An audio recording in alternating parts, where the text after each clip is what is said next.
We are. Good to go. Okay. They gave us the high sign. They said that we could start talking now. So now's your chance to run for it if you want to. This is always a fun one for me, I have to admit, like that, because first of all, I get to see GAIL, who hides in New York. Every once in a while, she'll come out west because, believe it or not, she has a weakness for cowboys. Believe it or not. So if you're wondering how it is I got published, now you know. But it's fun for me like that because an awful lot of the questions I get, emails like on social media and that type of thing, are people who are trying to figure out, like what it is. That you do, like that, to write a book, to get published, to get it out there and sell enough copies so that you can write more books, which was my goal from the get-go.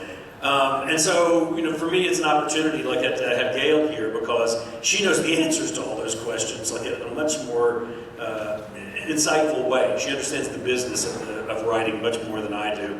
And I was very, very fortunate to get her as an agent, I have to admit. I'll go ahead and maybe what I'll do is tell the story of how it is that I got you, how I landed you, for gosh sakes.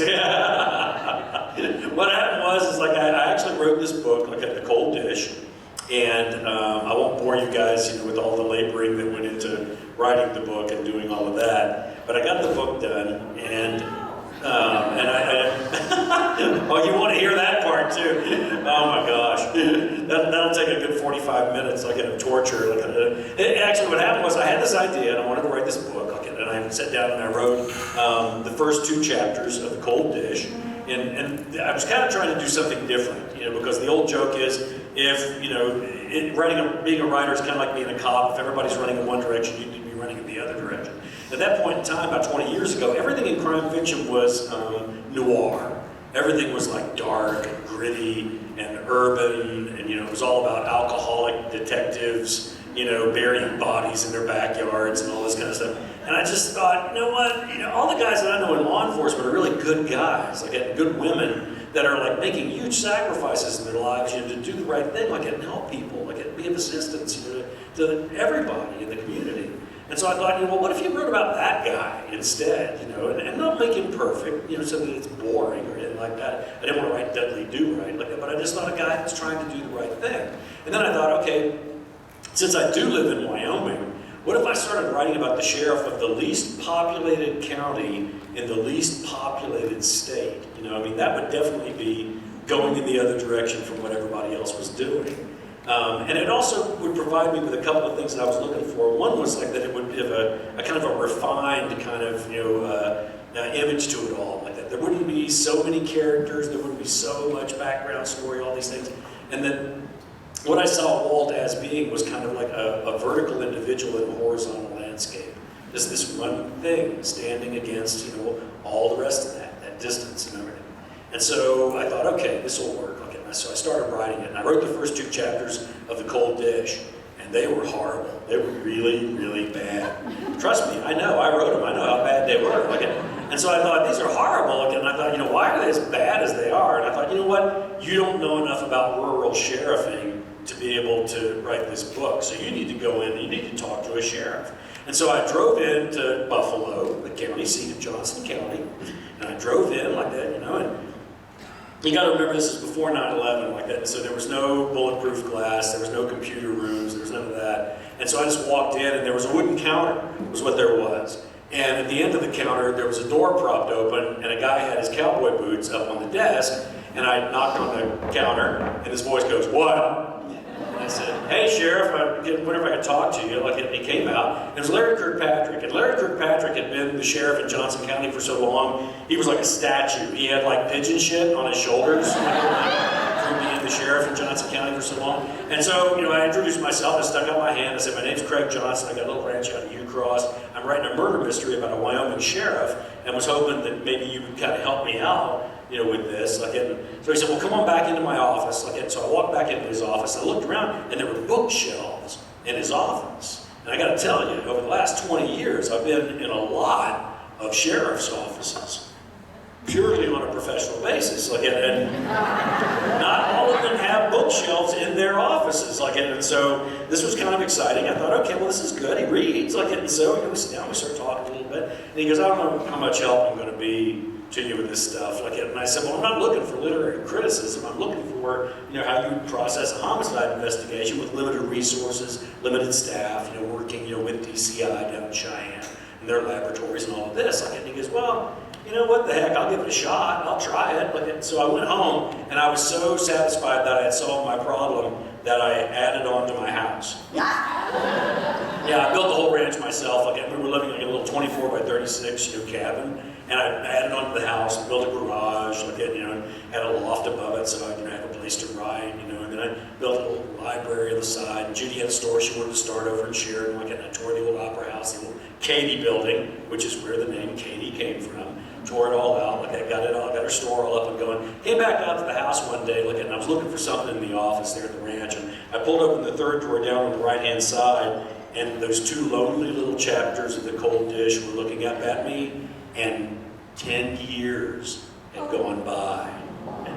Yeah, so I don't want to hear any of that crap about writer's block, okay? So I pull those two lonely little chapters out, and I lay them on the desk, and I start going through them, rereading them, and they were just as bad as I remembered them being 10 years previously. And I thought, man, I'm going to have to go in, and I'm going to have to, reintroduce myself to the sheriff. I knew he was still the sheriff because I voted for him 3 times, since the last time I'd spoken to him. And so, but I couldn't work up the nerve. I didn't have enough nerve to go in and do it. And so what I did was, I went into town, and I was putting gas in my ranch truck. And I'm standing there at the pump island, and all of a sudden this cruiser pulls in on the other side of the pump island.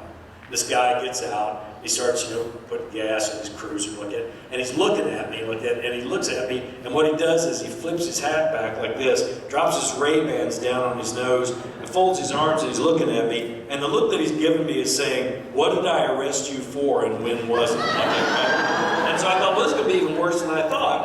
So I stuck my hand up and I said, Sheriff Kirkpatrick, you're probably not going to remember me. And he goes, your name's Craig Johnson. You're the one that's got that little ranch out near Ucross. And you're the one writing that murder mystery about a Wyoming sheriff. This was a 5-minute conversation from 10 years previous. And I looked at him and I said, that is absolutely amazing. And he nods his head and he goes, yeah. You don't mind me saying so, this book is going kind of slow. That pissed me off. But it was true. I couldn't argue with him, right? 2 chapters in 10 years. It's going a little slow. So then I got angry. I was like, okay, now I'm going to do it. I'm going to jump into this, and I'm going to do it right. So I sat down and I started working on it. And I rewrote that first chapter, rewrote that first chapter. And finally, after a couple of weeks, I thought, it's ready. I think I can send this chapter into him and have him read it. And so by that time, he had given me his card, and they had this thing called the internet. And so I had his email. And so at the time I finished it the last time, I think it was 11 o'clock at night. And so, I thought, well, I'll just send him the chapter. That's what I'll do. So I send him the chapter. It's 11 o'clock. Send it off. Go to bed. It's a ranch, so I'm up early in the morning. It's about 5:30 in the morning. I get up, make a pot of coffee, and I like to walk out on the front porch and see what the weather's going to be like, and just look at the hills, look back at the Bighorn Mountains, and the sun was just starting to hit those mountains, and the sun and the snow, and their leaves are just starting to make some noise. It's so quiet, and then I hear this noise, and it's not a noise that you hear very often in Ucross, Wyoming, population 25. I hear a siren. I hear a siren coming at a high rate of speed, all right? And so I walk to the end of the porch, and I'm holding my mug coffee, and I look down at the end of the ranch road, look at where it joins with the county road, and there's a squad car and a 4-wheel disc lock sliding to a stop, wheels around, comes blistering up the ranch road at about 90 miles an hour, spray of dust and gravel and everything like that, and slides to a stop right in front of the house. The door flies open, Sheriff Larry steps out and goes, I know who did it. And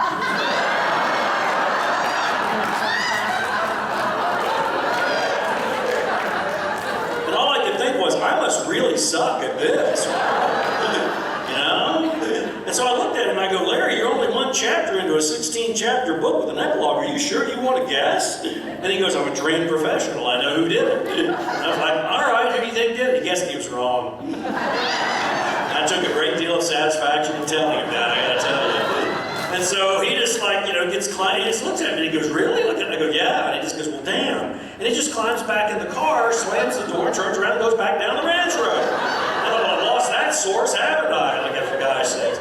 So, like, you know, I'm working on the next chapter, and I don't hear from him. I don't hear anything from him. Like, and so I'm working on the next chapter. Like, I'm working on the next chapter. Finally, after another couple of weeks, you know, I get that second chapter where I'm thinking, it's not bad. You know, I think I can send this in to him. I did not make the same mistake twice. This time I waited, it was like 2 o'clock in the afternoon, and I sent it in to him via email, and 20 minutes later the phone rings. It's Sheriff Larry, and he goes, I know who did it now. I said, Larry, you can't guess after every chapter. And he goes, the hell I can. It's my county. I can guess as many times as I want. And so I was like, well, all right, well, who is it? Like, and I guess he was wrong again. And I told him, I said, Larry, I got to tell you, not only, you know, am I starting to feel a little bit better about my abilities as a crime fiction writer, but I'm starting to have some serious doubts about the Johnson County Sheriff's Department. And he said, well, you're just changing it every time I guess. And I was like, I am not, Larry. I got a 10-year-old outline that I'm working from. He guessed after every single chapter, and he never got it right. And that was like one of the gold standards on which I thought, you know what, maybe this is a book. Maybe I can actually try and do something with this. And so then the next big step, of course, is that, you know, you can either, you know, use it for insulation, you know, in the house, you know, and stuff it down in the walls or something, or you can actually try and do something with it.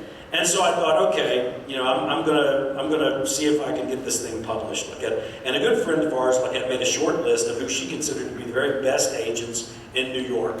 And she said, you know, what you can do is contact them, and then see if they'll, you know, give you any kind of response at all, like, you know, a cold call. Just tell them you're going to be in New York, you know, for this one couple of days, and you'd like to stop by and drop, you know, this manuscript off.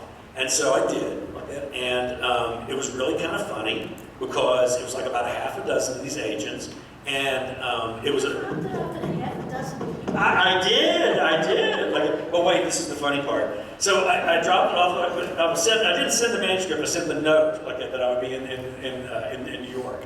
And so the funny thing was, like there were times like it was like a bad Damon Runyon novel. I literally would like walk up, like, you know, 4 flights of stairs, turn the thing sideways because they would only open the door this far, you know, and I would slide the manuscript through, and then somebody would go, sure, kid, we'll let you know. Like, and then as I'm walking back for the stairs, I would hear it going in the garbage, you know, as I was walking. And I thought, okay, well, that's the end of that. Like, the last one. The last one. The last one. Now, there's a reason for that, like, because you agreed to actually see me. That's why I was saving you for last.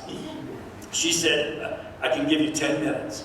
And I said, absolutely, that'd be fantastic. Like, so GAIL's office is right there in the middle of Times Square. Like, so it's right in the heart of everything.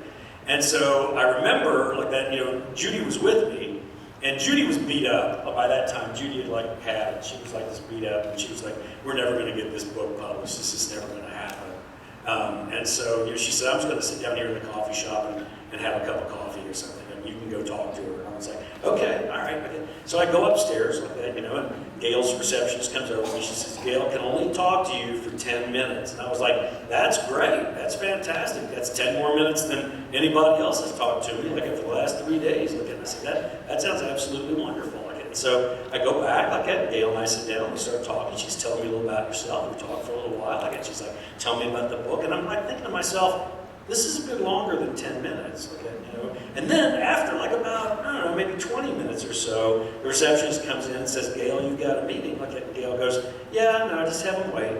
And so, you know, we keep talking. We talked for like an hour before it was all over with. Like, and so I walked out of there, like, and I thought, I think that went really well. What the hell do I know? Like, but I think it went really well, like, you know? And so I get downstairs where Judy has already quaffed, like, you know, 4 espressos, 2 lattes, and a large black coffee. And she's like, you were up there for a long time. It seemed like you were up there for a long time. Did it go well? It seemed like it went well. I mean, you wouldn't have been up there that long if it hadn't gone well, right? But so she's talking about 90 miles an hour. And I was like, I don't know. I think it did. I think it went well. Yeah, like, you know. And one of the things GAIL had said was, she said, now, you know, I have to go to, was it the Frankfurt Book Festival? I think it was. Yeah. And she had to go do that. And she said, you won't hear from me right away, but you will hear from me. I will give you a response, and I'll tell you what I think about this, like this book. And by the time we got back to Wyoming, there was a message on the answering machine from GAIL saying, okay, I need to talk to you about your book, okay, and tell you what I think, okay, and what the problems are, what I think you need to work on. And so I was like, that's good. I mean, she cared enough to, actually, write me back and see what we... That's when I wrote him a 20-page about what he had to fix in his manuscript. Exactly. Like 20-page single-space memo. Absolutely. And it was detailed, telling me everything that I needed to fix, everything I needed to do. And she's got she's got hurdles, which I found is that's kind of the way you have to defend yourself to a certain extent, because I mean, how many times do you give 20 pages of notes to somebody and they say, sure, I did it, and then hand it back to you and it's exactly the same way it was when they handed it to you the first time? Sometimes you read it again and you think, what's wrong with this guy? I'm so careful. I spent weekends, I worked 24/7, I had this long list of things. They were doable, and then I read it and I'm thinking, what the hell's going on? Turns out, oh, I sent you the wrong draft. So that's one of the things you should. Right. But he had done it, right? Yeah, I went through it, did everything you told me to do. He usually tells audiences that I was a major pain in the ass, that I didn't like anything, I mean, it changed everything. But that's what it feels like. No, I was tickled to death. Well, your manuscript is your baby, and you want someone to say, yours is the cutest baby in the group, and this kid is going to graduate college at the age of 12. Everything's so great about it because it's your baby. But I always, in the olden days, the people would say, well, my typist loves mysteries or whatever kind of book. She loved it. And I'm thinking, oh, well, how much do you pay her? But the point is not, do I love it? How much am I going to tell you how much I love you? You're so wonderful. You're so talented. The point is, if we're going to work together, we both have to do the work to get this manuscript to be incredible. Then, times are a little different now, a lot different. But if your book is not super incredible, the agents aren't taking it on, and the publishers have zero interest. And you can tell he's a natural-born storyteller, correct? Because I don't remember half of that stuff you just said. I'm the worst one in the family. I'm wondering, the worst one in the family? Absolutely. So I'm glad that he could see it as a dramatic progression of things. In hindsight, I guess you can. Oh yeah, no, and that was, my immediate response was being absolutely thrilled, because this was somebody who actually really knew what they were talking about. This wasn't just a family member that said, yeah, it's really good, or somebody who said, yeah, I didn't like the characters or whatever like that. I mean, this was somebody who had really gone through line for line like that and gave you, the response that you desperately needed. Because otherwise, it feels like you're out there treading water in the ocean. There's no land in sight, But if any of you guys are writers, just because you wrote it does not mean that someone should publish it. The publishers are saying to themselves, do I love it? Can I imagine, the agents are saying, can I imagine calling everyone I know to say, oh my God, I read this amazing book, right? Do you find yourself thinking about the characters? Do you find yourself missing your stop on the subway or staying up at night an extra hour to read a few more chapters? Does it get in your bones, right? But, so what you guys saw as the cold dish, how much did Catherine do when we sold it to Catherine? Quite a bit. I mean, she gathered too. You also have to know that this is really horrible. The first draft of the cold dish was 623 pages long. Yeah, it was like War and Peace in Absaroka County. I made the mistake that I think a lot of beginning authors make, and that is you have this attitude of if I get one book published, then I'll never get another one published. So I'm putting everything in this that I can possibly put. Well, you want to make sure the reader knows the character, knows the background, knows the stuff. But you have to realize your readers are not idiots. And if you write it well, you jump into it, the reader can infer things. You drop in a sentence. We don't need, so you may have given me 620 pages, but by the time we that was one of the big notes at the top. You need to cut a third out of this book, is what she said. That's when he pulled out the whiskey bottle and starts thrashing around the kitchen. But no, it desperately needed to be done like that, because at that point in time, I did not know any of the lessons that I had learned, over the years, like that, which is, number one, like that, Wait. Don't. I wanted to ask you guys, when you read The Cold Dish or you read Craig's books, when you read it, what about it do you like? And we'll see if that matches up with what you learned. Okay. Because I bet you will. What do you like? Realistic characters. Okay, you can see them, they're real, they're walking off the page. Yeah. And what else? Yeah. Humor. Oh, well, the book doesn't have to have humor, but the humor in this, these are murder mysteries. These are real characters. There's like stress in this town. But it's so hilariously funny because each character has such a personality. And then you're going to have humor. He's What- growing. He's having so many problems. He's trying to fix his problems. Who are you saying? Walt? Walt. Okay, so that appealed to you. That appealed to me. Okay. That he has these problems. He knows he has problems. He want to take care of his town, but at the same time, he feels awful about his own life. Okay. But he's still. But, trying and to so let's put it get another way, things done. in like literary terms. Complex characters. Deep and complex, multifaceted. Yes, yes, yes. Somebody back there had something. I was just similar to what she's saying. Well, Walt's broken, but you love him. Walt is broken. Isn't that amazing? Well, What were you- there's a really good proverb, like the proverb is, we like people for their virtues, but we love them for their faults. You know, and that's kind of the way I approached all the characters, is that, you know, because when I came up with Walt, like, I was like, okay, I took components from a lot of different law enforcement guys that I knew. It was kind of a Dr. Frankenstein kind of thing, where I took all these different qualities to make this guy that I thought was going to be perfect. I mean, come on, he's 6'5", he weighs 255 pounds, he's an offensive lineman for USC. Like, and he's so incredibly smart. I mean, he's got that photographic, you know, memory, and he's kind-hearted. It's just, you know, he's just perfect, right? And then, like most authors, the first thing I thought of was, how can I cripple him? And the big thing was, is I thought, okay, I'm going to take the one thing, the most important thing that he has, I'm going to take it away. And that was his wife. And, you know, that you know, it's something he's never going to get over, something he's never going to get past, you know, that it's going to cripple him for the rest of his life, like, to a certain extent. And that just made him, you know, much more believable to me in many ways. The thing I was going to say was more about the plot, actually. Like, and what that was is that you think you know what a book is about when you write it, especially like your first book. You really think you know what it's about. You don't know what it's about, trust me, until you get to the end. Then you might have a few clues as to what that book is about. And it's only when you know what a book is about can you go back and take out all the stuff that the book is not about. You know, dig all that stuff out of there that's not really supposed to be in there. You know, and hopefully maybe you can use it, you know, for another book or another piece of material or something. And I always say, I always say, you start with a character. Man, I got that guy. You start with another character, or 2 or 3. Yeah, I get that. So, the time, yeah, I get that time period. The place, yeah, I got it. I'm starting to see it. Okay, so, I don't care. Like, let's get this conversation started. So you need a premise. In a mystery novel, there's often, there's a dead body, there's a missing body, there's missing money, there's lost money, there's stolen money, there's abandoned money. You know, there's some claim of some crime which may or may not have been, you know, there's all these basic things.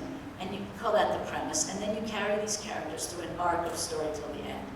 And any writer gets to the end and said, I'm done, it's perfect. I say to them, put it in the drawer for 2 months, read it again after 2 months. And Craig just was saying to me, he got to the end of a project recently, and he said, but I'm not at the end. I said, well, so I'll read it anytime. Nope, I'm writing the epilogue. When I get to the epilogue, I'm going back to make sure I feather in the right stuff to get to the place and get rid of all the crap. It's not usually crap, but let's say you've just done this. I mean, his stuff is not. No, sometimes it's crap. No, it's not crap. I don't think it's crap. But, so, I always say this to writers, you don't want to take this out because it's such a good chapter, it's such a great thing, and it's so wonderful. Put it in a file, print it out and put it in a file. You don't have to throw it out. Throwing it out is going to break your heart. Put it in a file. It's your stuff, you own it, and maybe you'll use it in some other way. You've sometimes thrown out stuff and taken the essence of that and a whole some other. Oh yeah. No, short that happens a lot. That happens a lot. Like that. I mean, entire sequences, you know, within a book that you just say, this doesn't belong here. This doesn't fit in this book. Okay, and so what I'll do is print them out. Like I put them in a file folder, and I got them for later. Like and generally, I don't forget them. Generally, I'll be like, oh, there was that one scene where Walt learns how to play chess from his grandfather, you know, and I'm like, oh, this is the book that needs to be in right here.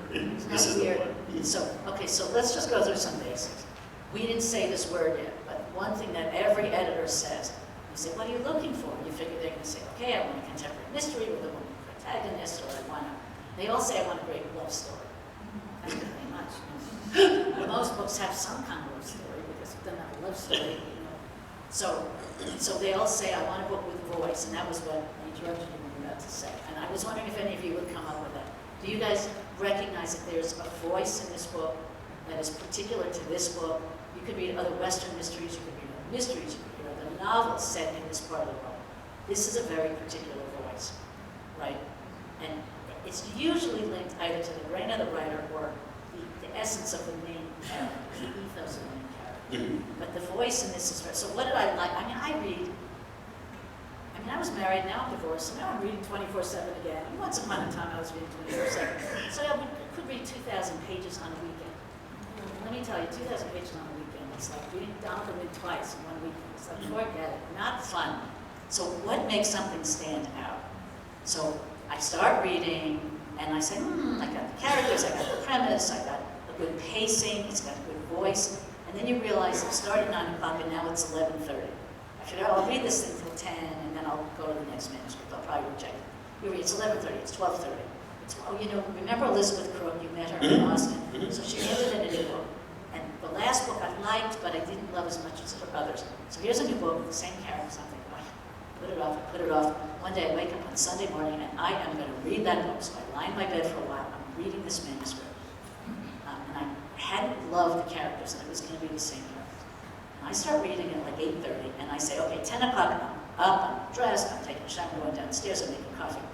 It was like 1 o'clock in the afternoon. I'm still lying in my bed, in my pajamas, because it was, I'm sobbing, because it was so amazing.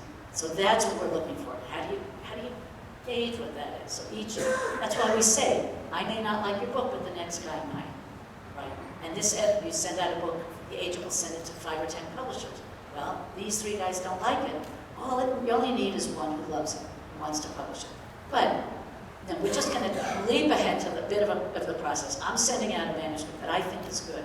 Greg and I worked on the editorial. I sent it out. I was used to sending out one round, 5 or 6 places. And we learned something from the rejections. And so I say, well, Craig, we got to fix this or this maybe. It didn't happen to us, but I would have done. And then we sent it to more, and I was ready to go to 15 places and pray that I found somebody. But in the first go-around, we sold it. And that publisher stayed with the series, and then it got traction, we got a TV show. And each book, you got more and more confident as a writer. So the voice is there. The stories become more and more interesting and sophisticated. I mean, don't you guys feel that we might love some early books in a series the best because that's what introduced us. But these books are getting more and more sophisticated in their plot. But he's got the characters. He's got the voice. We call it pacing. Like you're not reading and saying, oh God, I've got to finish with this. We get it. She's wearing a red dress. Move to the next scene. Come on. We don't have that with these books. We move to the next scene. And we call it a page turn. We call it a word of mouth book because you read it and how many, okay, raise your hand if you've read any of the Longmire books and called at least 1 or 2 people to say, oh my God, you got to read this. Now raise your hands high because it's going to be most of you. Thank you. Because that's what we need. We can't pay for word of mouth. You know, if we had $200,000 from New York Times ads, we couldn't get word of mouth. But it's you reading it, loving it, telling other people. Hopefully that they will read it and they will love it. But when the publisher reads these books, they have to love it. They have to say, yes, we can do that kind of book well in our group. Sometimes they say, we tried last year to do a regional mystery with a local sheriff. It didn't work. We cannot do it. My sales guys are exhausted. They can't do it. Well, it happens. It's never going to be the same book, but and you think, if mine is a good book, that maybe wasn't. But, you know, so you never know what happens. The publishers now want to feel they can sell 10 or 20,000 books of your book in hardcover. Now, the hardcovers are $26 or $28, you know, most books. Think about the 10,000, I don't know if that's, how many of you have 10,000 people in your address book? Or 1,000 that are each going to buy 10 copies? I mean, it's hard to sell 10,000 books because you're an unknown, and Craig was an unknown. But this editor, I think she bought 2 at once. Is that right? No, bought the one, bought the and whole then she dish. did 2. And then they set me down, and you did too, and said, you know, we really like these characters, we really like this place. And I was like, yeah, me too. And you guys were like, well, you know, do you really think about like possibility of like, you know, maybe writing some more of these? And I was like, no, I don't think it's a good idea. That's not true. That's not true. Usually, if it's this kind of book with an incredible, you know, when you watched Friends, what did you like about Friends? It was the ensemble of the characters. And so this is an ensemble piece. And that's why the show was so amazing, because those actors, you felt that they were an ensemble group, right? That community of characters, and you could walk right in and feel like their life mattered to you. And if you met them, you felt, well, they would care about you, something about you, felt a bond with them. So it was a community commitment. So that kind of what we usually try to have more. In general, if you write what we call a standalone, you know, some interesting story about something, not any genre, just some interesting, you know, like a romantic comedy or something. We don't think about a sequel, because sequels usually sell much less than the first book. It's just the way it works. But in the mysteries, or thrillers, it's the kind of thing where a character could be a continuing character, right? So this was a natural, and I think we sent it out with, I always say, if it's this kind of book, I say, write me a synopsis of a potential book two. Don't you think we did that? No, Didn't? we didn't. Wow. No, I had forgot not something. even thought about it. Really, Yeah, because forgot I remember I remember scaring myself to death, like, or more importantly, Catherine Court scared me to death. Whenever, you know, I said, well, if you guys want a second book, when do you need it? And she was like, in about 6 months. And I was like, it took me 10 years to write the one you have in your hands now. I don't know if I can write another one in 6 months. So, yeah. But if you're going to build a series, there's the writing, there's the art of writing, and you, the audience, I think you appreciate what's in the book. You appreciate the art of the book, the story, all these elements you've just said you appreciate that's in the book. But to build the series on the business side, that's what I do, and that's what the editor does. If they have a book in here, it takes several books to get known. So I think they gave us then a contract for 2, and then a contract for 2. And then after that, I think it was maybe 2, maybe 3. 3. I don't know. So, and I have other series that were very well done years before, but the publisher didn't want to pursue after book 4. It hadn't reached some huge critical mass for them, so they didn't want to they didn't want to continue. These books happen to be infinitely better written. I mean, if you guys are, how many of you are mystery readers in general? And how many of you are Western readers in general? So, and how many of you feel or can tell that this book, these books, they're really well written? I mean, what I do is literary fiction, so I mean, I think they're insanely well written. This style of storytelling is never as well written, because page turners usually you flip the pages. You don't need beautiful sentences, amazing images, memories from characters that are so poignant and strong that you yourself feel maybe that was my memory. But this book, even in that draft that I read, that 620 page, well, of course it was everything in the kitchen sink and those drafts, but anyway, I mean, even the drafts that I read, it had all these qualities. So it was like, you know, the story of Michelangelo carving away the excess marble to get to the story. So that, you know, to get to the form. So that's what we had. And we lucked out with Catherine, a British, like, what does she know about Wyoming? A British girl from London, but all right. She bought it, she loved it. My office has sold it. I don't remember if France was the first country, but my office now has sold it in a good many countries. For years, we couldn't sell it, but we sell in Italy through an agent in Italy. We sell in France, an agent in France, and in England, and in Japan, and in Holland. France for decades was very hard because the French are so cultured, and they have their own books and their own writers and their own style, and really, we don't need yours. But they love Western. So we were early. Don't you think we were early on Oliver's list? Oh yeah, yeah. Because he was kind of special though, like that he kind of focuses on not so much, not all Western like that, but wilderness books, and that was kind of his focus. He really wasn't a mystery publisher.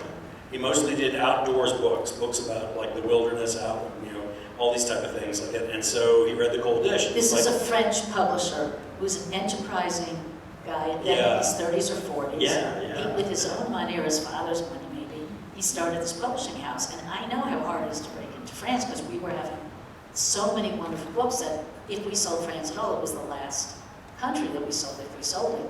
And he loved this book, so he became a fabulous partner. Oh yeah, absolutely. And I secured my marriage by being able to take Judy to France twice a year. Those trips to Gillette and Casper were not cutting the mustard.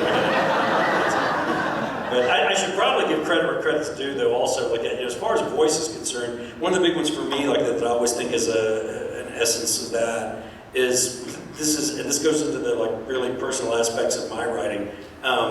One of the most feared phrases around the ranch is whenever Judy's reading one of my manuscripts and she'll read a part and she'll go, is there another way to say this? And what that means is that I have become a lazy writer for a sentence or for a paragraph or whatever. And this is the example I always use. The red hot gun barrel swung around under the looming mountains. Well, you know, the gun barrel's always red hot. The mountains are always looming like that. And so what I always tell students whenever I'm doing a workshop or something, I'm always saying, if you write something and it sounds like somebody else wrote it before, guess what? They did. And that's not your job. Your job is to find a new way to say those things, a way that will keep the reader awake at 9:30 or 10 o'clock, midnight, or whatever like that, and also get across to them that exact feeling or essence of what it is that you're trying to say. Somebody came up to me this morning, like after I did the reading yesterday, and we were talking about the quiet of snow. How, when snow does come down, it just takes away all the sound. Everything goes away. And how, she felt like that just established that first, paragraph of the book, was like something odd is going on here, but we're not going to hear about it because the snow is going to muffle it all down and keep it quiet. But mine, actually the new one, Way. You've read that one, though. You've read that Oh, the new one? Yeah, the new one's coming out in September. Yeah, no, that's the next one. So. You are in for a treat. You are really in for a treat.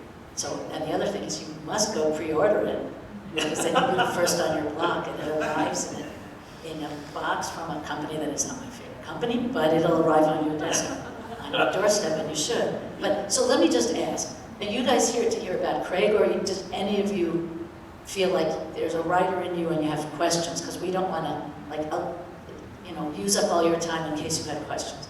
Right. Would you prefer that we switch over and let you guys ask questions at this point? Would that be what you would prefer? Well, there was one question in the back. Ask us a question. Because we could, the two of us could talk for like 3 or 4 weeks without leaving the seats. And maybe not hit a single thing that you want to hear about either. Okay, so feel free to jump in and ask some questions. Okay, so somebody had a question back there? Yeah. Well, okay, a couple of you. Yes. Yes, ma'am. Okay.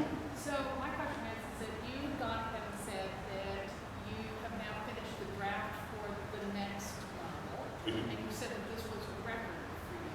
Yeah. So how many words, generally speaking, and also the process is that Gail gets it, and then she goes ahead and sends it off to her editor, and then comes back.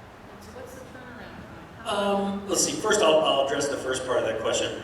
I always love when people ask me, well, how many words do you write a day? And I'm like, I don't know. How many pages do you write a day? I don't know. I just write. And generally, I probably write more than most authors do. Just simply because I've got a blue collar work ethic.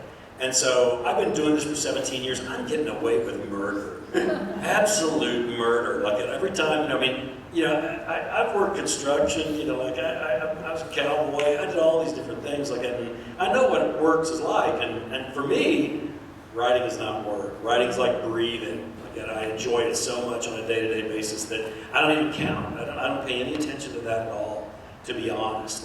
And then, as far as when I give it to Gail, generally, I don't abuse Gail's. It's a privilege to have her. And so I'm not going to abuse her. And I know how much she has to read and how many. Well, but look, we have a publisher. We have an ongoing series. We have a very strict schedule. We have to have the new books out when our readers expect and the bookstores expect it. So, if you're insecure about something, you want somebody to read it first, then he'd say he might send it to me. On my iPad now, I have like 40 manuscripts, 40. And if 30 of them are from clients, I can't read 20 pages and reject them. They're clients, I gotta read it, right? But if Craig says, I need your help, I gotta get this in by whatever date, and I'm nervous about this one, then that's my priority. So turnaround time changes depending. But we have an ongoing publisher. The most important thing is to get to the publisher on time. And I could read it, that draft, a later draft, it doesn't matter when I read it.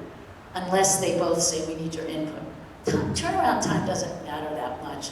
You know, if you have an agent that doesn't answer any of your emails in, let's say, 18 months, I would say that's not a great relationship, you know. And the editors, some of the editors out there are so slow, the book could be contracted, and they could sit on it for 6 months, and that means the author's not getting read, not getting edited, not getting paid. We don't know if the book is accepted. It wouldn't happen here, because we're on a schedule, but for somebody else. So that's a problem. So we put in our contracts, the editor will make best efforts to read and respond within 30 or 60 or whatever days. And we still have slow editors. But the turnaround time is you, the writer, are sitting there. I know this. You're staring at your cell phones. I mean, once upon a time, you'd be sitting home and staring at the regular phone, the wire. Now you got a cell phone, so you go out to the cafe, and you go here, and you go to the library, and you go to movies, and you're looking at your phone. It's not the sort of thing that you send it off. Well, how long could it take her to read it? I mean, it's only 300 pages. It shouldn't take more than 6 hours. I'll call her in 2 weeks. So you send me a submission. I mean, don't, but I'm just saying. Because there's a lot of you out there. You know, oh my God, it's only 300 pages. How long could it take? I'll call her in 2 weeks. Number one, don't call, write emails. It's a written business, so when we get a phone call from some author, we don't even know who you are. You know, did you read my query letter? And I say this, so you know what? I'm going to tell you my status. I have 40, you know, it's like a song. It's like the refrain of a Rodgers and Hammerstein song. You know, I have 40 things on my iPad, blah, blah, blah. And the heat is rising because I work 24/7. Did I read your query letter? Did I read your manuscript yet? We're all overloaded. Publishing is now understaffed these days, so turnaround time. You just want to ascertain you're working with people who are good for you, you know, and that you trust them. And periodically you say, write a note and say, what is your timetable here? If you're waiting for a response from somebody, you know. But the response from Craig, we are in, right? So we have a publisher, we have a schedule. They're always thinking about the new jackets or. You know, so it's a bit of a difference. I mean, does this answer any of your question? Okay. Yeah, it varies. Like, I mean, obviously, like that. You know, whenever you have a series, you're a series writer, and that scared me. You know, to be honest with you, because like I said, it took 10 years for me to write that first book. You know, and they said they do the next one in 6 months. You know, and I was like, I don't know if I can do that or not. Like that, and so I knuckled down. And I did do it. And I wasn't capable of doing it like that. And I'll be honest with you, I actually turn in most of my manuscripts 1, 2 to 3 months early, before the deadlines. Just because I work 6 days a week and cheat on Sundays. Because, you know, the old saying, you know, you love what you do, you never work a day in your life. And for me, like that, you know, if I go with a day without writing, it's kind of like something's wrong. You know, maybe I need to get back to this a little bit like that. And Judy can tell. You know, Judy's sitting over here in the corner over here like that, but she knows that, like, you know, if I'm out of sorts, you know, if I'm like walking around the ranch, looking around, you know, with my eyes kind of slitted or something like that, she's like, maybe you should go write. Maybe that would like make the world a better place. Like, and generally, it does. And then, yeah, I just, you know, I've been extraordinarily fortunate because it's a really good publishing house I'm with. Viking Penguin is fantastic. I mean, you know, I remember talking with Catherine like that when she was talking about like working with Steinbeck, you know, and all these other authors, and I just was like, yeah, you know. But it was, you know, it was a process. Like, I had to get to that. I mean, now I'm like 18 years into that process, like, and I do feel like a little bit more comfortable, not only with the artistic aspects of the writing process, but also the business aspects of it. I mean, whenever you're first starting out, everything is so crucial. I mean, you get Judy used to get on Amazon and read me my reviews. And I finally told her, please don't do that. Please stop doing that. I don't want to know all that. I really, really don't. And so I made her stop. And you know, you get to a certain point where you realize, okay, what I'm doing here, I'm going to have to be the best judge of, you know, how it is that I do this. And over the last 18 years, I've gotten a lot more comfortable with the business aspects of what it is that we do too. Like, every decision that your publisher makes, you know, it's crucial. Oh my gosh, you know, they got to do it this way. They can't do it this way. Or, wait a minute, the color on that cover, is it slightly darker than it should be? Should it be a little bit? And then after like a couple of years, you're like, yeah, whatever. You know, and you finally figure out what things are important and what things really aren't important. Boy, that makes life a whole lot easier, I gotta tell you. Yes, ma'am.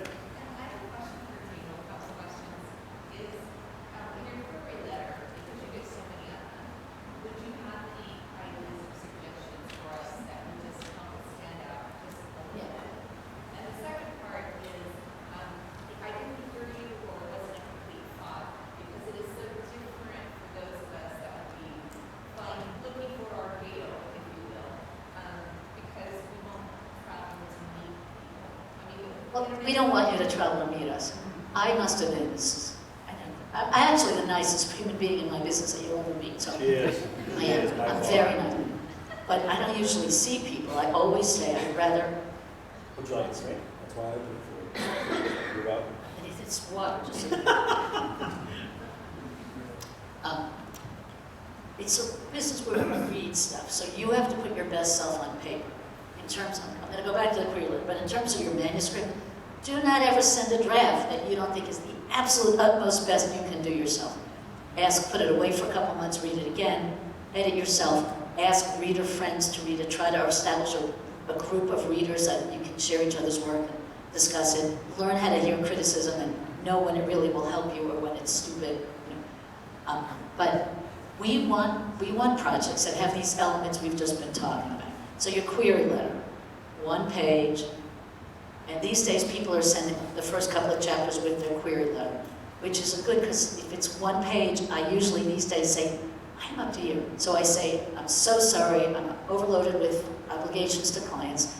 The most important thing I do is take care of my clients, not read query letters. So I'm responding to query letters, and many people do, many people don't even answer.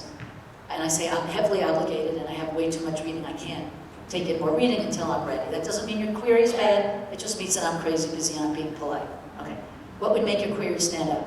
What are you, first thing, how am I going to tell my story in 1 paragraph that makes them get the basics, the characters, the voice, the time and place, the crux of the story in a way that's, we always say persuasive, but we're not talking advertising copy, like slam me with hyped up stuff. We're talking, give me a setup in a couple of sentences that makes me say, wow, that's an interesting setup. Intriguing. A person in this situation, in this place, at this time period, with the greatest fear of heights, is set up to whatever the thing is.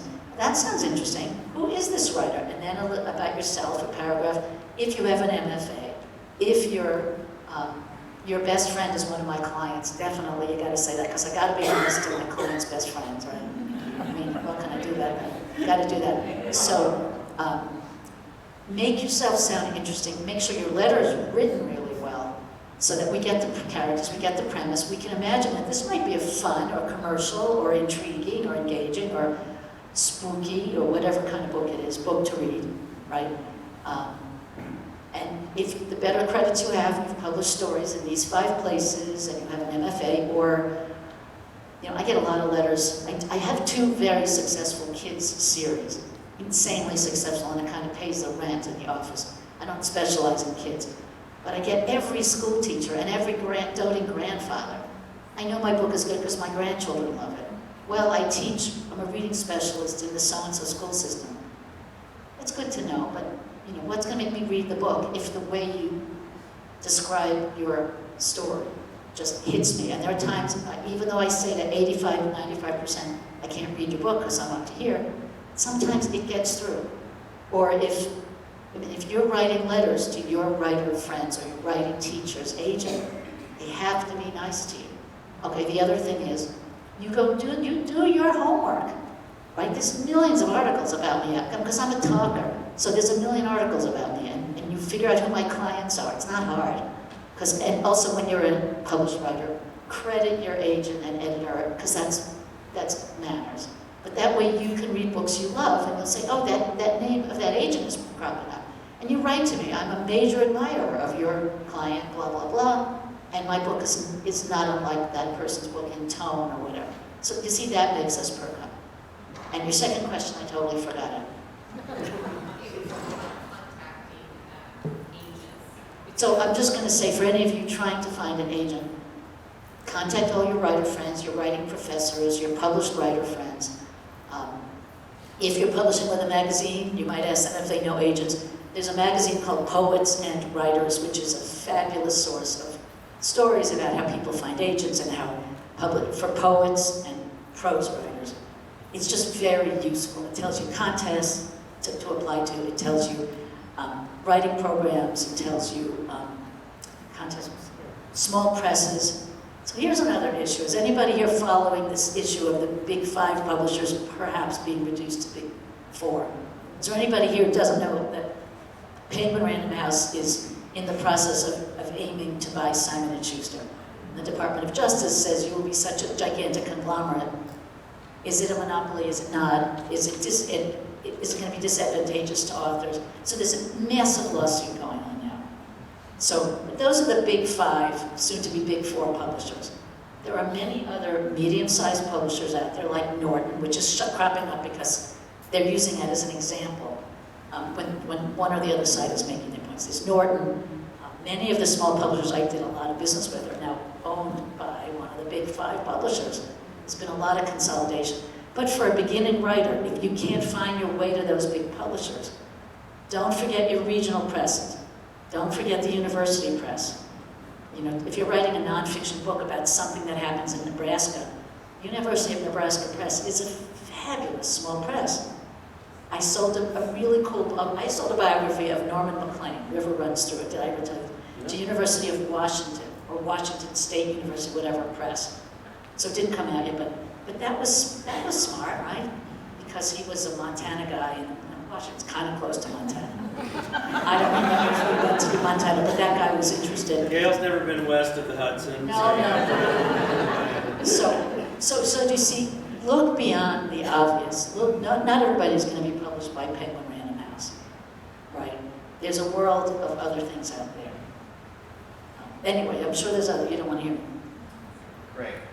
28 plus years ago, and before the 2 chapters, you were a successful rancher in rural Wyoming. What switch tripped that you decided to become an author and start writing? You know, I got to be honest with you. Look, it wasn't overnight. Look, at what it was is the thing. I think I said this yesterday afternoon. Is that like when you want to be a writer, it's kind of like wanting to be an astronaut. You know, the odds are so great against you that you should just not tell anybody like that, because all you're going to do is embarrass yourself like that. And so then, whenever you finally do have some success or something happen, it seems like it happened overnight. Suddenly it was just amazing like that. No, I'd been writing, my whole life. And I came from a family of readers, really voracious readers. I mean, the house I grew up in had stacks of books everywhere. I've got a bookshelf in my tack shed so that when I'm waiting for the horse trough to fill up in the mornings, I can sit there and stand there and read. The horses have no idea what I'm doing. They don't follow the role like that. But nonetheless, it wasn't an overnight kind of deal. It was something that I'd worked on for a very long period of time like that. But I just also had a very realistic idea that this might just not work. And maybe it certainly might not work right off the bat. It may take a while. No matter how, if you hone yourself to be the very, very best writer you can possibly be, it may be a while before it gets some traction and something happens. Or even more importantly, you stumble onto something that you think is worth writing, or an ensemble of characters, or a specific character that you think has that voice, like that will be able to carry this novel that you're wanting to write, or that there's a message that you want to feel strongly enough about that you want to write an entire novel about it and have something to say about it. And I think that's kind of what it all kind of boiled down to. The other thing is like, because there's sometimes people say like, what was the best training as a writer you ever had? And I was like, building the ranch. Stacking those logs, pouring that concrete. I mean, you have time to think. And so the entire time that I was building that ranch, I was thinking about the cold dish. I was thinking about that book. So it was even longer than 10 years like that it was going through my mind, and those characters were going through my mind. And I thought, okay, the way I look at it, sometimes like that, and Gail can correct me if I'm wrong like that, but one is that when you're writing a novel, in many ways, what it boils down to is that you are casting that novel. And what it is, it's almost like you're conducting a choral group.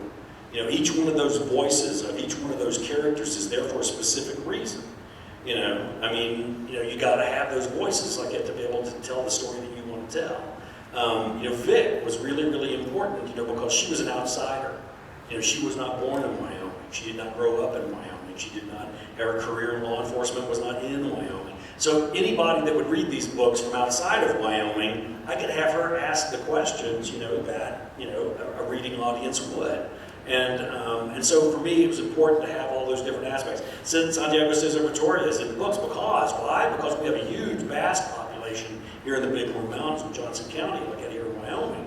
And so Walt's not vast. Like, and so I thought I need somebody who's going to be kind of a conduit, into that particular enclave. Like, and so all of those things, like, and I think, we're just rolling through, trying to get it right before, I sat down and started writing, I guess. Your question was, you were a successful rancher, why did you turn in midstream? I think if any of you are readers, or anything interesting has happened in your life, which most of us are one or the other, or we think we are, many people fantasize being a writer. And what we always say, just as an answer, a different kind of answer, do not quit your day job, as he did for all those years, because just because you wrote it, you think it's wonderful, and your typist and your mother-in-law think you were like, better than Dostoevsky, does not mean that you're gonna get your book published. And the other thing I have to tell you, I'm killing myself, because since September 11, and since various other major moments, the pandemic, the way the publishers behave has changed. It is way harder for me to sell very interesting novels that 20 years ago I would have sold. The whole machinery and the finances of publishing have changed, which is boring, so we're not going to go to it. But it's changed. So there are many really strong books that even agents are working on that we're not going to be able to sell. And that does not reduce to my mind, it doesn't mean that you didn't do a good enough job. Sometimes you didn't, but often they're wonderful books. The publishers don't know how to sell 20,000 copies.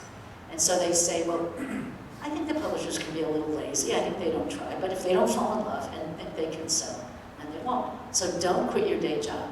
But if your fantasy is to be a writer, well, raise your hands if your fantasy is, and sometimes you spend your time working towards writing and hoping to publish something, anything. You raise your hands higher.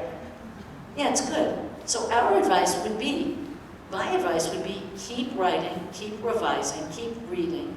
I mean, those are the takeaways here. But I also find, I did memoirs before anybody was publishing a lot of memoirs, because when I was a kid, I don't know how I found these books in the Carnegie Library in my town. They were like triumph over adversity. Some person living somewhere, some normal person, I'll never forget this one. Some lady had a hobby. She would, I don't understand this one, but she would walk on a horse up a ramp to a high diving board above some kind of pool, and they would jump. Is this a sport from the 1890s or something? They jump off the high thing into the pool of water. And then this poor lady somehow was blinded somehow. And she continued to do this. Well, that's triumph over adversity, right? So I'm reading these books like, that's crazy.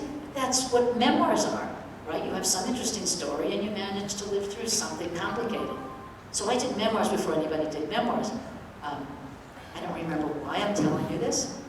I cannot remember why. Oh, so to keep your day job, thank you. So we now nobody wants memoirs. It's really hard to sell memoirs. And so the memoirs have to be about something.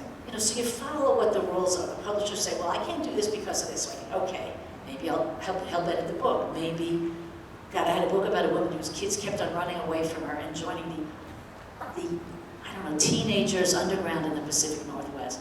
And they kept on running away and running away. And it was like heartbreak. If you're a mom, it was the most heartbreaking. The rejection letters said, well, I don't like this narrator. I would have run away too. Just think about that. And I'm thinking, you gotta be kidding, and I hadn't met her, so then I meet her, and she is a lovely, decent, wonderful, kind, gentle person. Her writing voice just had an edge that bothered them. Didn't bother me, but it bothered them.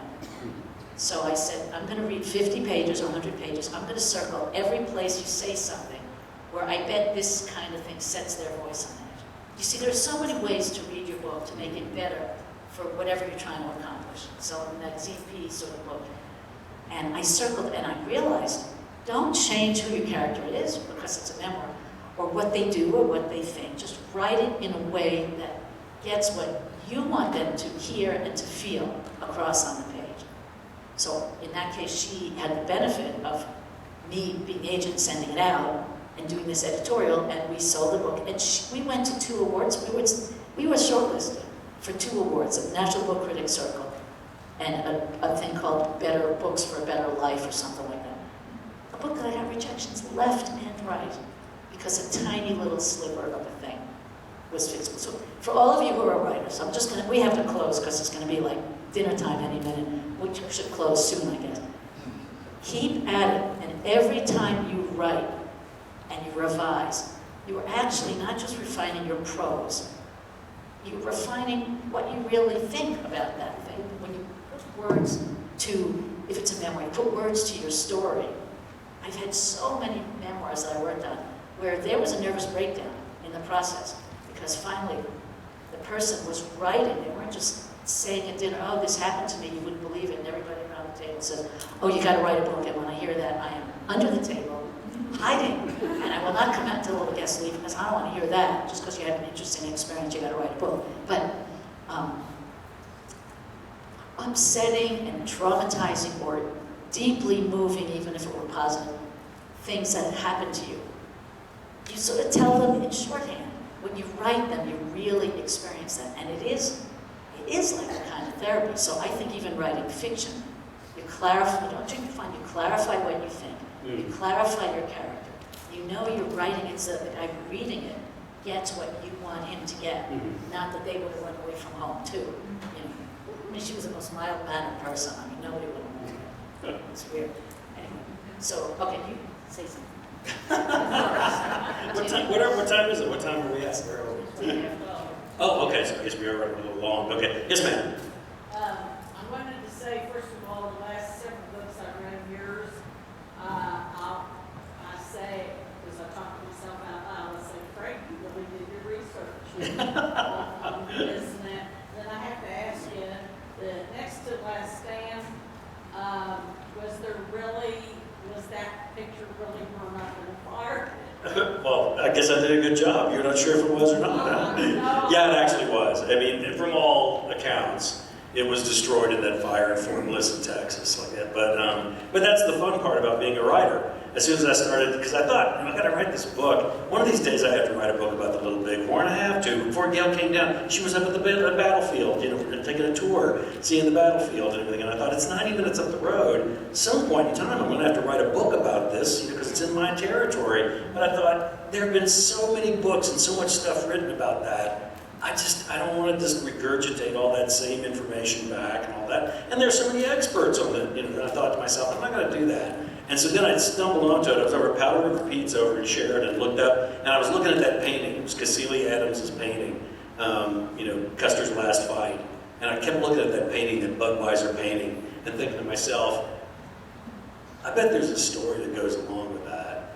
And so then I started doing the research on it, and it was, you know, amazing. You know, to find out that Budweiser at one point in time was putting out 1 million posters of that painting, for goodness sake, like, and then to find out that it had been donated back to the 7th Cavalry, and then it had burned, you know, all this. And of course, the first thing that I thought of was, yeah, but what if it didn't? And I remember calling up the conservators over at the Buffalo Bill Museum and saying, hey, if somebody were to find that painting, how much would it be worth? Like, and they were like, oh, 25, 30, and it was like 1,000, and they were like, millions. That has such a social impact in American history that it would be a $25 to $30 million painting. And then there was a long pause, and they were like, do you have any idea that painting might still be around, Craig? And I was like, no, I don't. But yeah, and that's kind of the fun part too, like it's like diving in and doing that research. That's the fun part. You know, diving in and having the fun, you know, of writing that. And I gotta admit, you know, I mean, I've got Gail, who doesn't clamp down on me like to write formulaic mysteries, you know, because that's not what she enjoys, like it. And she got me set up with Viking Penguin, who, you know, generally, awful lot of the time, don't do any thrillers or mysteries at all. Like, I mean, I'm like, what? There are only like maybe 3 or 4 of us that do mysteries and thrillers, you know, for that particular house. They're very much more of a literary house, much more of a literary press. And so they don't make any requirements of me also. They can just, you know, they say, the last contract I signed with Viking Penguin said that it must be a mystery and have Walt Longmire in it. That's a lot of free reign there, you know, I go in a lot of different directions as far as that's concerned. Like it actually did turn out to be like, you know, one of the best things that could have ever possibly happened to me. We can do a couple more questions because I feel like we've talked too long. Again, haven't got, but we'll give you some quick answers. How about that? All the way to the back, yes. You know, what are some shared traits of your favorite clients? We don't bother her. No, the shared traits are, first of all, they have to be extraordinary writers. Because, I mean, I have favorite clients who aren't such great writers, so they're not favorite clients, they're like, so they have to be really good writers. They have to listen, because I know I'm right when I send a note, because I'm not saying, you have to do this, because in this kind of book it has to go that way. I never say that. I say, I'm reading this and you've lost me. It seems you're saying this, but I'm not sure that's what you're saying. I know I'm right about that. So if they listen, we have a dialogue. I like loyalty, I like hard work. This is something else you should know. You get an agent and you're on a team. You send your manuscripts out and then you get an offer, so then you negotiate. So they're on one side of the table, we're on this side of the table. So you think you're having a fight because you got to get, they want you to pay less and give less and we want to get more and blah, blah. But it's not really that way. But once you make a deal, you are now all a team. I like a team player. I think all of us like a team player who figures out what the right questions might be and asks them. My favorite word is awkward. Use that word. You know, this may be awkward for me to ask, but I don't understand this. Right? So if you have something you know, and you think maybe it's rude, well, I know that what I'm going to ask is going to come off to them as rude. They don't want to give me. I get a lot that I want because I say, this is awkward, you do not want to hear this. But the client is worried about this, right or wrong. Right or wrong is more than awkward. And I've just diffused the situation. So I want someone who doesn't get hysterical and complaining and obsessing about the way they think it should be and you know, have me writing stupid emails back at 2 o'clock. I want someone who listens and has a good give and take and is a good team player. That's all. And a good writer. All the way up here. When you write, you said you use an outline, but you're also open to your subconscious. What is your percentage and what do you listen to most and how does a story unfold with those two things in mind? Wow, that's a tough question. Wow.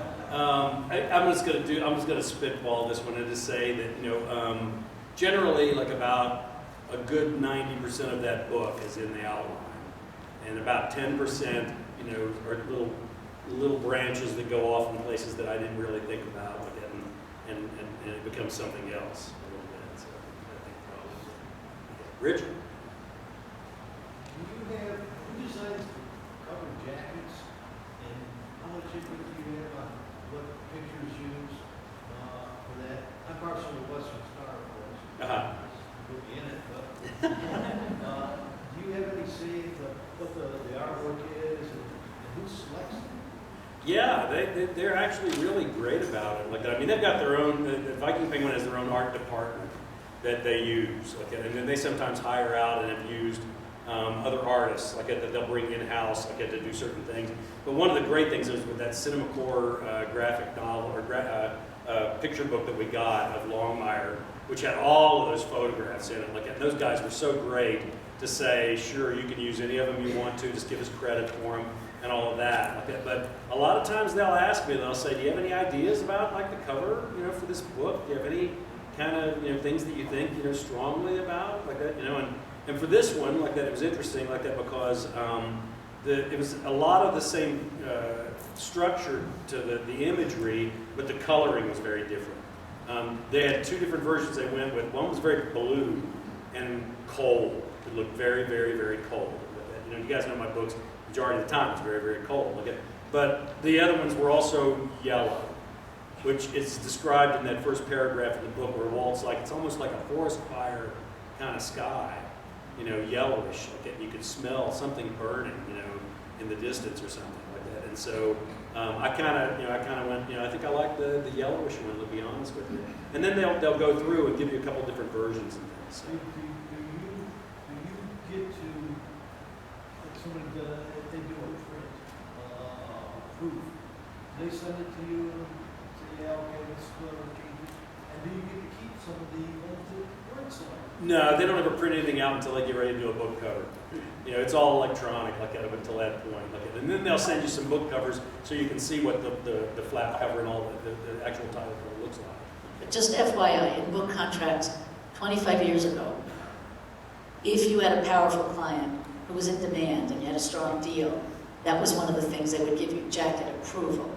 Ain't no such thing with jacket approval. However, it may be stupid to alienate one of their more desirable writers by, you know, pushing a jacket on him that he hates. You have to go and do whatever publicity you can do. And if you can't hold up the book proudly, you're not, you know, that's not going to help anybody. So what happens for most authors is that they might say, do you have any ideas? And then you give them your ideas. But it is not your job. It is their job. If you're writing picture books for kids, it is not your job to illustrate it. It is your job to do the text. And as I said, we're partners. So the better the partnership, the more they'll listen to you. But there are times they have to sell copies of books. And it used to be, you guys may have heard this, in the olden days, did you ever encounter Cecily at Barnes & Noble? The fiction buyer at Barnes & Noble was named Cecily something, and she was like the Great Oz. We never knew what she looked like. But we would get called by the publisher, Cecily hates the jacket. Now, does anybody have any idea why that would be a problem, that Cecily hates the jacket? Come on. She's not going to order a lot of copies for Barnes & Noble, and she was the fiction buyer. Isn't that interesting? So everybody hated Cecily, even though she was the man behind the curtain. Even though they never met her. Nobody ever met, I mean, book publishers met her. So the point is, it's their business to publish the book, and the contract says it's their job to print, publish, and sell, design the jacket, but we get consultation. Yes, ma'am.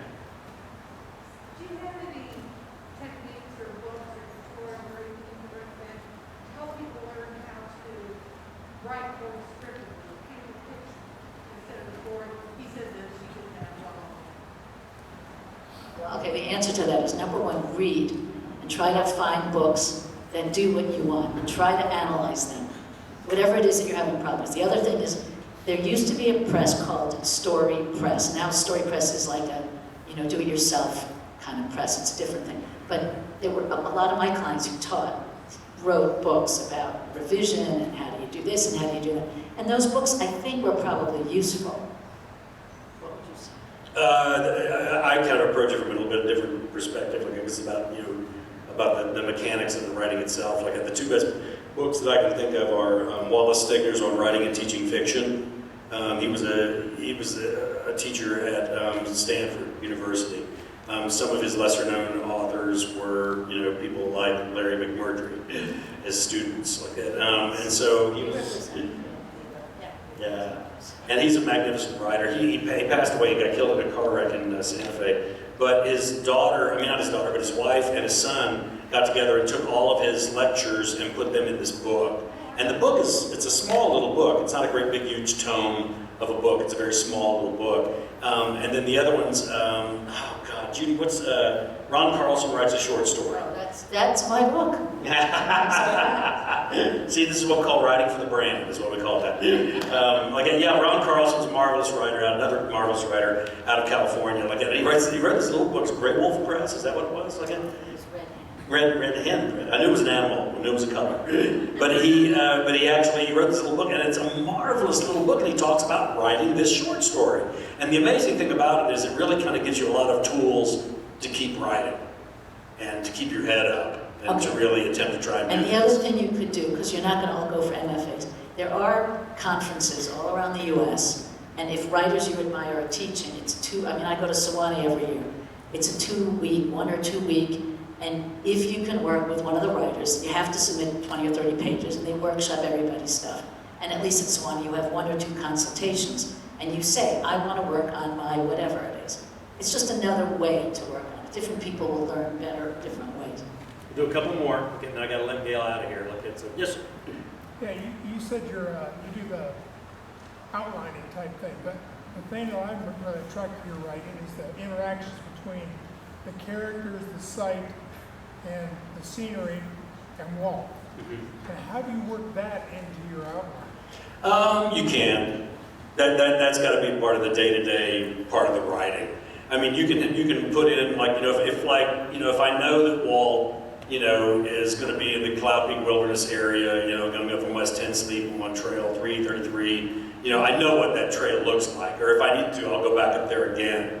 Because sometimes you'll need to go at the same time of year as the character is, because it's going to be a completely different world as far as that kind of thing is concerned. And then the big thing is I'm glad you asked that question, because the big thing is slowing down and seeing. what it is that you're seeing.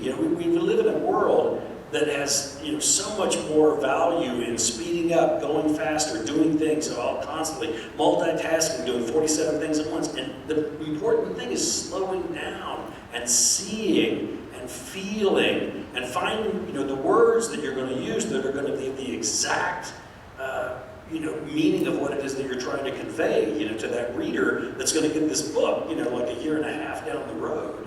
That's the big key element for me, slowing down. But also remember, an outline is not, you just like when you're a kid in middle school, you write an outline to write your paper. You write your outline just to keep your story beats. And so that doesn't mean it's all going to be in there. Now, one of my clients 100 years ago, well, she drank too much, and that is how she died. But okay, she was really a writer. But anyway, she would say, and she was really a smart writer, she would say, I think of my novels as movies. So when you've told what you have to tell in that scene, you move to the next scene. It was a pacing help thing to keep in her mind. And that's a key element, I think, to outline. So there are two things it guards against. First of all, pacing is almost impossible to learn. You have to write. You have to write, and finally the pacing will reveal itself to you. But one of the ways that you can control that pacing a little bit is like by knowing what the structure of your novel is. Well, if you haven't written the novel yet, you don't know what that is. Like if you have an outline, though, it's like a skeleton, and you can say, "Boy, I'm really expository heavy here in the beginning of this book. Maybe I need to move some of this information, further back. Boy, there's a lot of action at the end of this book. I need to move some of that up, And well, you can do that with an outline because all you do is just change some paragraphs and change, some sentences. Whereas if you have to do it with a book that you just wrote, you got to go back and rewrite the whole thing, completely reconfigure it. So it's a lot easier. The other thing it does is that it guards against this bugaboo that I don't think exists, but just in case, writer's block. What's writer's block? Not knowing what happens next. If you've got an outline, you always know what's happening next, and you can work towards what it is that's happening next. So it makes a big difference, I think. Okay. Yes, ma'am. So when you talk about the outline, it sounds like your timeline is going forward, and a lot of your books are going through foreshadowing and through suppression. So I'm curious how that works. Well, I just have to sit down. Like I'm thinking, especially the ones that cross back and forth. The one that immediately comes to mind is Another Man's Moccasins, the one that took place in Vietnam in 1968. And it was also along the side of the road in here in modern day Wyoming. And you're basically looking at two novels.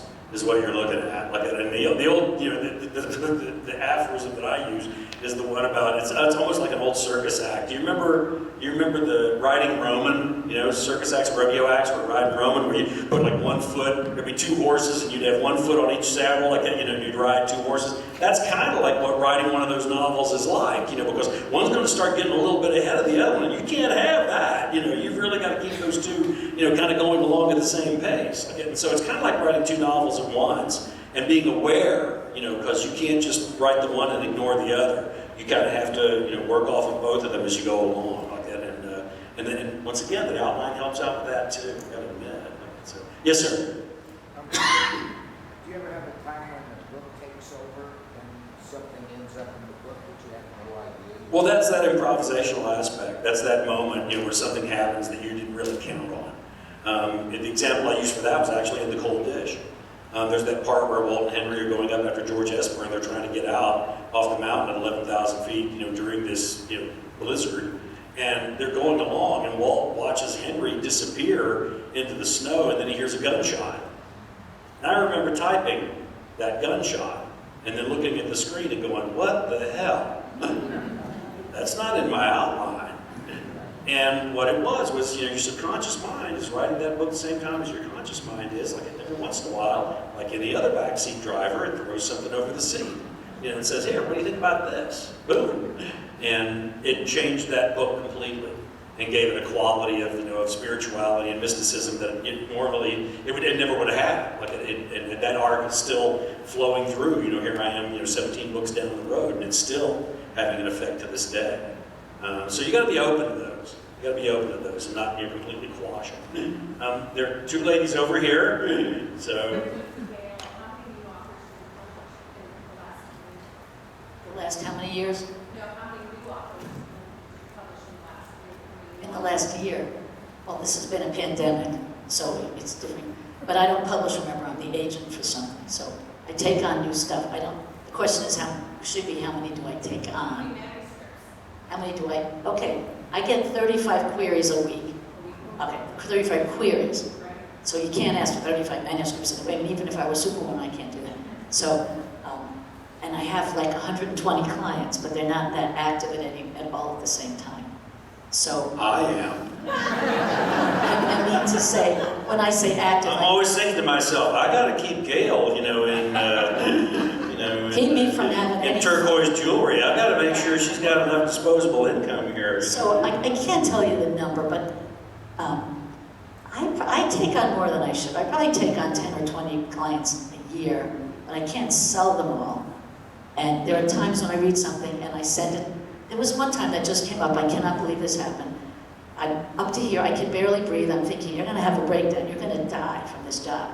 So I thought, I pay an amazing reader so-and-so per hour, and she reads this book, and she reads a lot of stuff. She really liked this. The best reader we ever had. So I say, okay, we don't want to lose this potential client, because that's somebody we didn't know. But if I take one more thing, I think I'm going to die. I mean, I just can't handle this. Because I feel so guilty, because I'm so nice. So I say, is there anybody in the office who could do this book? She said, okay, let's give it to so-and-so, because it was a family story. She did this family book, she told it well, and blah, blah. Give it to so-and-so. Somehow, a couple of weeks later, I'm looking at the iPad, I'm traveling, I read something, and I start reading some manuscript. God, it's good, so I write to this reader, and I say, whatever happened to that book? I think I'm reading that book that you liked. Well, we gave it to so-and-so, and I think she rejected it. And I said, oh, great. So she gets me the correspondence, and I immediately write to the writer, and I say, I mean, this is embarrassing, but I'm up to here, but I started reading, I love your book. If you're still looking for an agent, should I continue? I really would love, blah, blah.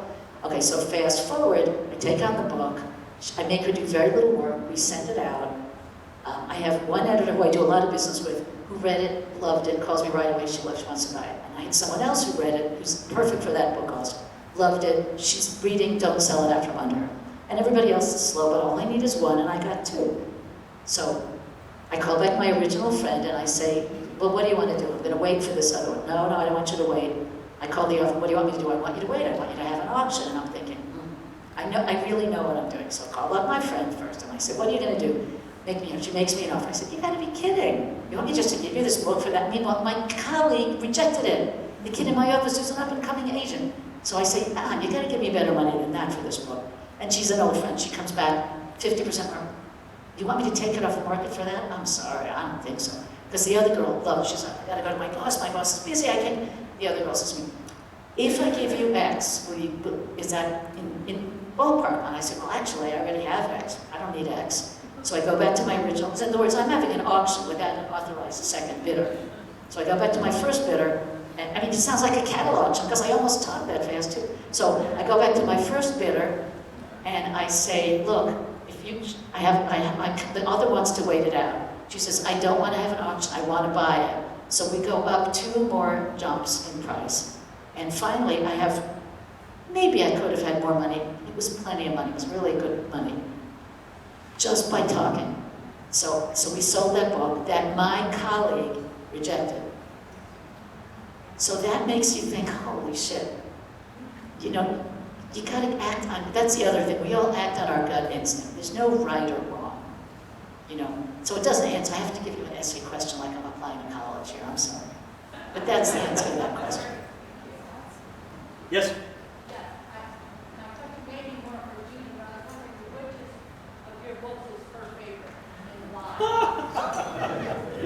Which one of my books is Judy's favorite?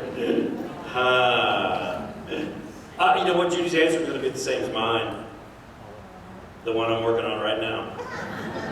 Because there was a point in time when I wouldn't give her pages quickly enough and she stopped cooking for me. She was like, you don't write, you don't eat. Well, are you sure that's you don't write, we don't? Yeah, right.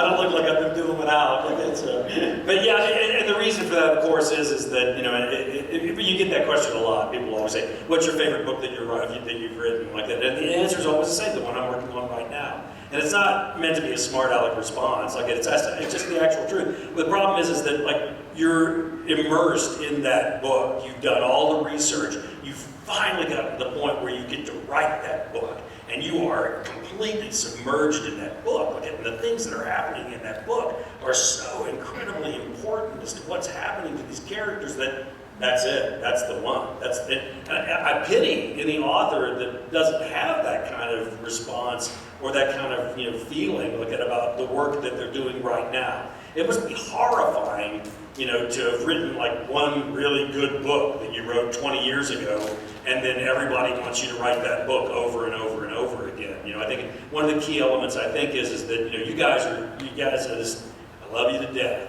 Why? Because you give me the freedom to go in any direction I want to go to do what I want to do, and you guys just like hook on to the wagon and say, "Here we go, we're going with you." And that's the most magnificent thing in the world. I can't thank you enough, for that. To be honest, absolutely.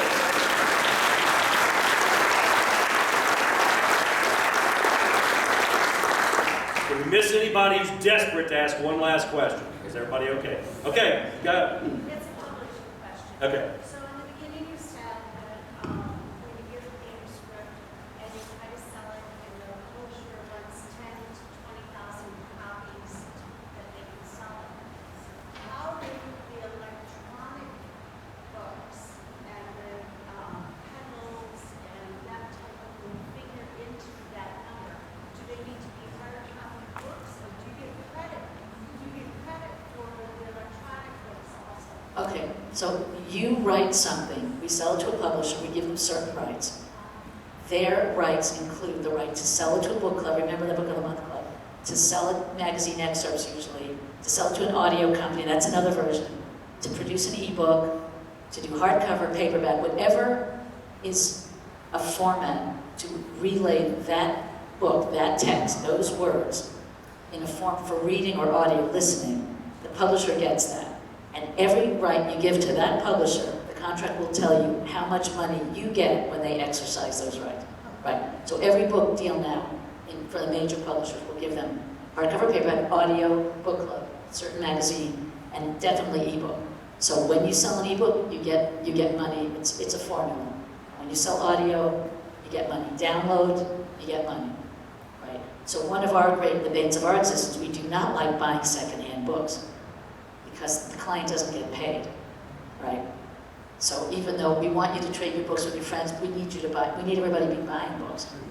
And the reason we do not want piracy with ebooks or audio is because one of my jobs, it's not a job, it's a theme song. The value of intellectual property has to be maintained, right? So there are many ways that people who want to read more get many books. But my job is that you remember the value of the work that a writer does is high. So, but yes, you get paid for everything, and it's my job, my job, the publisher's job, to try to exploit as many rights, get as many copies sold. I don't care how you read, I don't care if you listen to everything, you don't even know how to read the black and white on the page. I want you to be involved in engaging with the books, and any format you're buying, the author gets paid. By contract, unless it's pirated or you lent it to somebody. And there's been a big increase in electronic books, like especially over the COVID period, like after the pandemic, because a lot of people didn't want to go to bookstores. Like they could just hit a button, boom, and they had the book right there. The last book that I did, like Daughter of the Morning Star, was number 3 on the overall list, like in the New York Times. And I had never sold that many. The overall meaning, this was huge meaning. When he says that, you should understand what he means. There's a list of hardcover bestsellers, paperback bestsellers, and they do a combined print and ebook list. That's what he's talking about. So, you see, so it not only do we get paid, it now is showing up on some of the more significant bestseller lists. And that's pretty good. There was one more thing. Oh yes, the one last thing is support your local bookstores. It's very important.